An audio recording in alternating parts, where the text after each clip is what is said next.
Así que pues vamos a hacer una galería nocturna con mi hallazgo en el Museo del Louvre.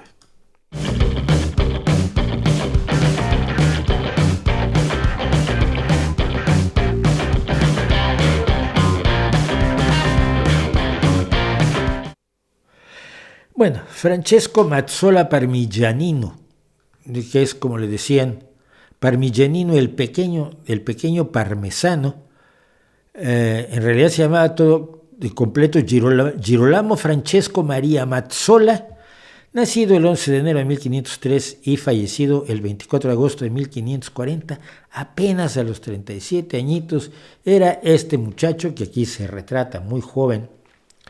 Asimismo, aunque también tiene un retrato ya a los 37, que parece que la vida no le fue muy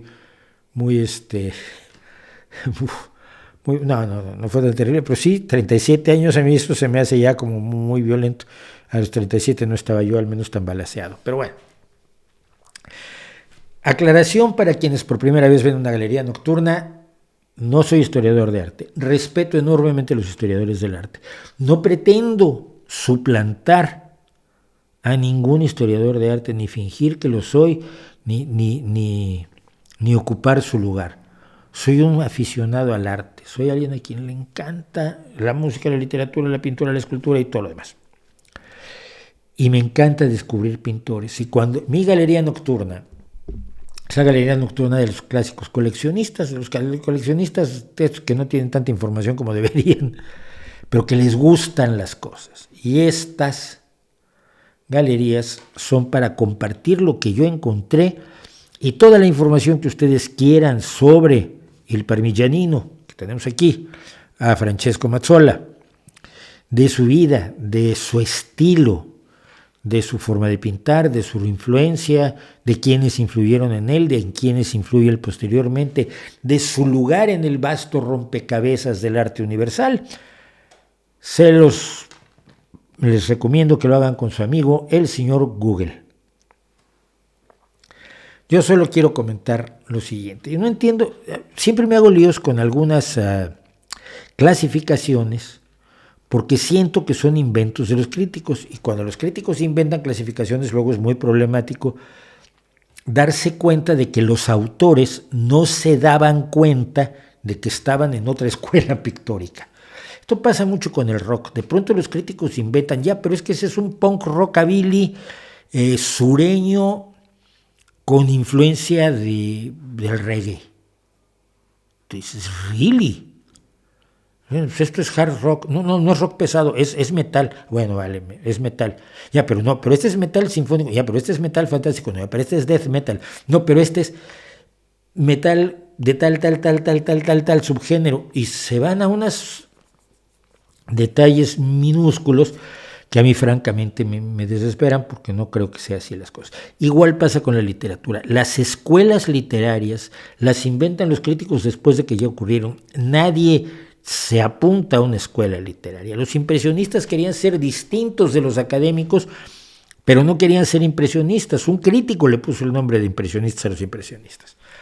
Y lo digo porque nuestro amigo de hoy, el Parmigianino, era manierista. El manierismo es lo que sigue al Alto Renacimiento, donde exagera las cualidades de la proporción, el equilibrio y la belleza ideal. Sus cualidades son artificiales en vez de ser ajustadas a lo natural, como el Renacimiento, o eso nos dicen. No quiere decir que todos los manieristas rompieran con los renacentistas de manera clara, porque incluso el otro día preguntaba yo, pero Miguel Ángel era renacentista o manierista.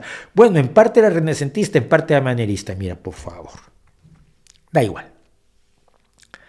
A mí lo que me pasó fue, primero que nada, esto es importante, a los 18 años de edad, nuestro compañero, nuestro amigo de hoy, nuestro artista de hoy, a los 18 años ya pintaba esto. Es el altar Bardi, después de lo cual fue enviado lejos para huir de las guerras entre los ejércitos franceses imperiales y papales. No olvide usted que los papas hasta hace muy poco tenían ejércitos. Y allí empezó a desarrollar su carrera. Ya decíamos, murió de una fiebre en Casalmaggiore el 24 de agosto de 1540 a los 37 años de edad, lo cual es una tragedia absolutamente real. Lo que me pasó a mí fue esto. Es un retrato de una mujer. No tiene ni siquiera nombre exactamente. Yo he estado un par de veces en el Louvre, en el 92 y en 2013, y yo sobre todo voy a ver a Caravaggio. Me mata Caravaggio. Y ahí veo a muchos, obviamente, pero sobre todo ver a Caravaggio, que es uno de mis pintores favoritos. Y vas haciendo descubrimientos, y el descubrimiento fue este. Esta pintura me pareció absolutamente deliciosa. Y una cosa que le señalaba yo a mi hijo, la vida que le da a un cuadro, y en fotografía es igual, los brillos en los ojos. Pero todo el preciosismo, todo el detalle, toda la delicadeza y la serena belleza de este retrato me dejaron verdaderamente impresionado. No estaba yo al tanto de la existencia de este pintor como seguramente lo debería haber estado si supiera historia del arte. Sé muy poquito historia, ojalá supiera más, pero no tengo tiempo. Este es otro retrato que me parece maravilloso, está lleno de simbolismos porque el mazo de atrás y la armadura tienen que ver con la familia de este señor, al igual que la moneda que sostiene, pero primero que nada la composición me llama mucho la atención por no ser una composición centrada generalmente hasta ese momento a la gente que tú pintas, pues la pintas al centro del cuadro, ¿no? Y en este caso, no, lo que tenemos es a nuestro representado,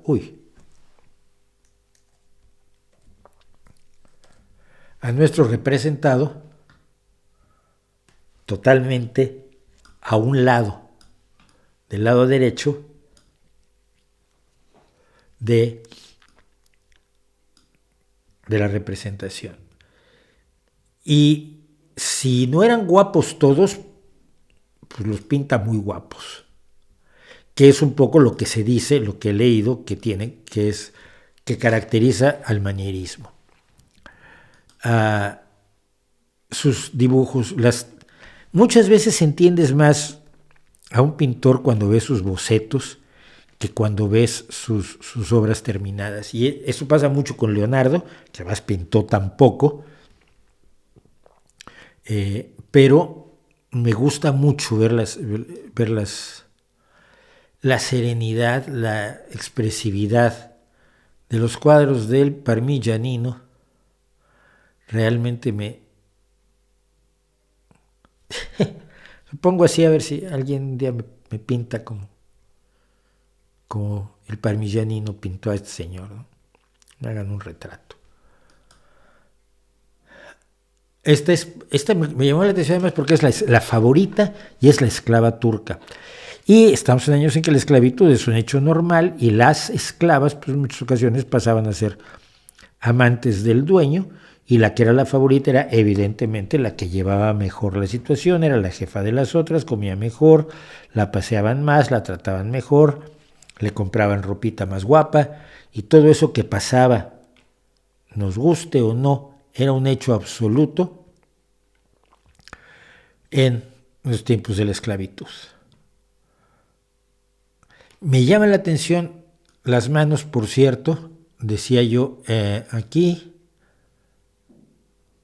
fíjense en la mano de ella, la mano de él, ahí solo el índice sobresale, la mano de la esclava y la mano de este señor, que es la mano con los dos dedos, estos unidos y estos separados, que es muy característica del manierista por excelencia, que es el Greco. Muchos de sus personajes tienen o bien esos 3 dedos unidos y este así, o estos 2 dedos unidos y los 2 dedos separados. Llama mucho la atención porque ahora que lo veo me doy cuenta que no es característica solamente del Greco. Y nunca he podido quitarme la idea, porque era un hombre de una cultura extraordinaria, Gene Roddenberry, el creador de Star Trek, que haya utilizado una inversión de la mano del Greco para el saludo de los vulcanos que nos damos, por cierto, hoy, que es día de Star Trek. Vive larga vida y prosperidad, o vive largo y prospera, que es como se debería haber traducido. Cosas que pasan. Finalmente, cuando pintas perritos me caes bien, porque me gusta que pintes perritos. Nos estuvimos fijando mucho en los perros. Comentaba yo a mi hijo que hay tratados enteros de la presencia de los perros en el arte, pero desde tiempo inmemorial, desde los primeros expresiones del arte, el hombre ha pintado a su perro. Y esto aprovecho para decir que vamos a hacer el vídeo especial de la historia de los perros. Voy a ver con quién hablo, que me ilustre más todavía, si es posible que hable, si alguien sabe lo suficiente, porque nuestros perros son nuestros perros. Es un retrato de un hombre joven y, una última cosa, fue de los primeros grabadores, el Parmigianino. Uno pensaría que el grabado es anterior, pero no, es a partir del siglo XVI cuando se empiezan a hacer grabados, y hace grabados verdaderamente impresionantes. Esto me parece maravilloso porque después el grabado se desarrolla enormemente hasta llegar a las maravillas que no mucho tiempo después hace otro personaje maravilloso como es Durero, ¿no? Albrecht Dürer. Esta es la forma de sombrear con cuadrícula, con cruce de plumilla, que no es plumilla, es el escariador con el que rascas la placa de metal o la placa de madera. Y aquí vemos algo de lo que decían de la estilización excesiva, que es la Madonna del cuello largo. Efectivamente ya tiene cuello muy largo. El niño tiene unas proporciones de, espérate, no estoy muy convencido. Eso es raro,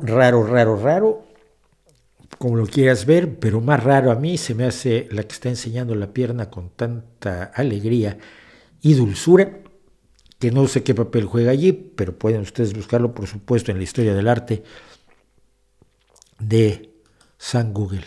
Y finalmente aquí está pintado, pues aquí lo recuerdan, no creo que sea muy leal al personaje, pero es leal al sentimiento que tiene la ciudad de Parma hacia uno de sus grandes pintores, que fue el Parmigianino, y esta fue pues su galería nocturna del día de hoy. Y gracias por pedírmelo, es que luego me siento pesado haciéndolo, ¿no? Hay muchos de los que quiero hablar, gente que he conocido, desde gente muy conocida, que hemos hablado de algunos, hasta gente muy desconocida. En fin, muchas gracias.